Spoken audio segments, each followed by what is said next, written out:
Hürmetlik vatandaş Amerika'da saylam ketevatıdı. Bir netice tahvatırgı çıkmadı desep çıkını Joe Biden ben galba kıldım dep ilan kıldı hazır dedi o sizlerge. Joe Biden ben galba kıldım, galba kılışım mümkün de paraz kıldı dep mavzu koyuptu. Bu gap kandak gap. Amerika avazının Xitay tili programması. İkincisi Prezident Trump dem depti saylam tehi ahırlaşmadı depti. Muşundan biz başta sözlegende vaziyeti neyim dedik? Bu bir katmallık, Amerika'da saylamdı katmallık üzbedi dedik. Öt kendisilerge sözlege vakti kısık sözüldük, hem onu leksiya kılıp sözlegen edik. O kelip kaldı. Xuda halası küllerinin bir gününde o leksiyani koyuşumuz mümkün sözlemeye koygandı. Onun nimi toxtalgan edik? Prezident Vladimir Putin'in kesel sebebi de istifa verişi vatandaş. Ben bunun aldıda çizgilerini hata etipti ben esli ağzımda, levzimde durup hata sözlepti ben mesela Japonya'da yüz berge 9. ayının 16. güne vezirinden almaşkallığı ya kesel sebebiden vezir Japonya'nın veziri Shinzo Abe'nin istifa geldi.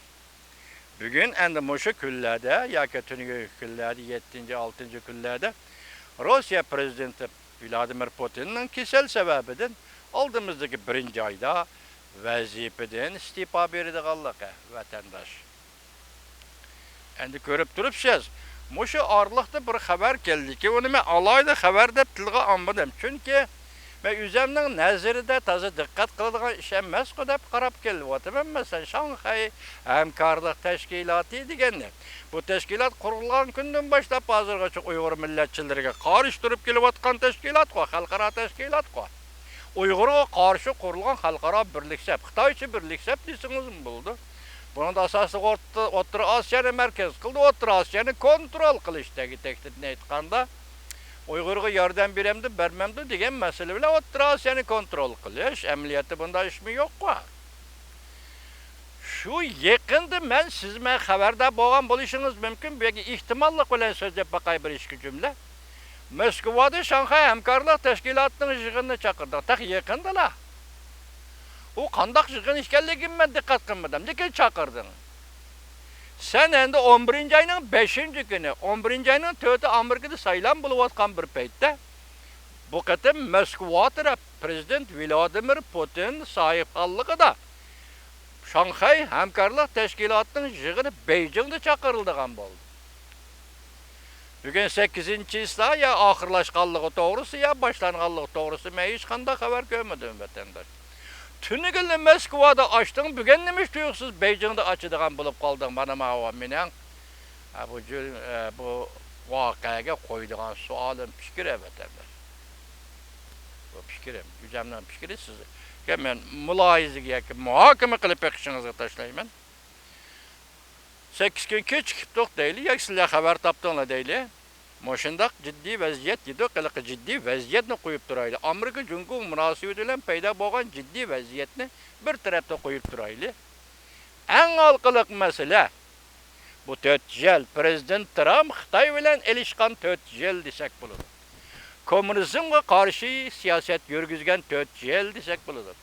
Xuddi tarihteki Reagan sabık Sovetlerge qandaq siyaset yürgüzgen bolsa, Prezident Trump belki onundan aşırıp nayti inçke, nayti etraflık. Çünkü Kompartiyası ile ilişkan 4 yıl buludu. Şundaqma şu yılgı bağa versek Prezident Trump'ın 4 yıllık siyasetiye 4 yıllık vazife ütüşüge bağa versek vaziyet şundaq buldu. Fikir şundaq buludu vatandaş. Muşundaq vaziyet endi ahırlaşıp 11. ayının 3. günü saylam kilovatıdı. Saylam ötküzdü degende 3 gün arlığı değil. 10. ayına eğer 31 kilidi bu ay deseniz 4 gün arlığı değil. Devlet İşler Katı Mike Pompeo'nun Şanghay'a düşkenliği bu acayip bir işaret ender. Başta nime depti? Bu yerde sırlık bir hikmet var, bir mana var deydi. Belki kişinin adamlarını çöçtüdüğün hikmet ve mana buluşu mümkün değil. Çünkü deydi, ya ki Cumhur taraf haber kılmadı bu haberini, ya ki Amerika taraf haber kılmadı bu haberini. Şunlaşkı bu vaka şundak yüz bergen peti, şundak sırlık bulup kelili verdi. İki devletin bu doğruda haber tarqatmağanlığı bu vakani teximi sürlük tüs bilen gavdilendirdiği deydi. Teximi sürlük tüs bilen gavdilendirdiği deydi. 4 gün bugün 8 gün deyle. Ya 3 gündün etkan, 3. islada etkandı 5 gün yakı 4 gün deyle. Amerika'da saylamana başlaydı. Amerika avazdın. Birinci haberi turup da katmal alet düşüp kaldı. Joe Biden nim deydi ben peraz kıldım. Galbi kılışımda peraz kıldım dep birip de Amerika avazı. Manına dikkat kılan cuma vatandaş.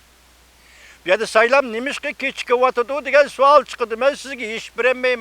Sizge sual koyuvatım hazır. Sizden aldığınızı mı şunu muhakeme kılışkı sual koyuvatım. Saylamның neticesi nimiş keçkidi. Şu bilet taşıgan günlü çıkış gerek.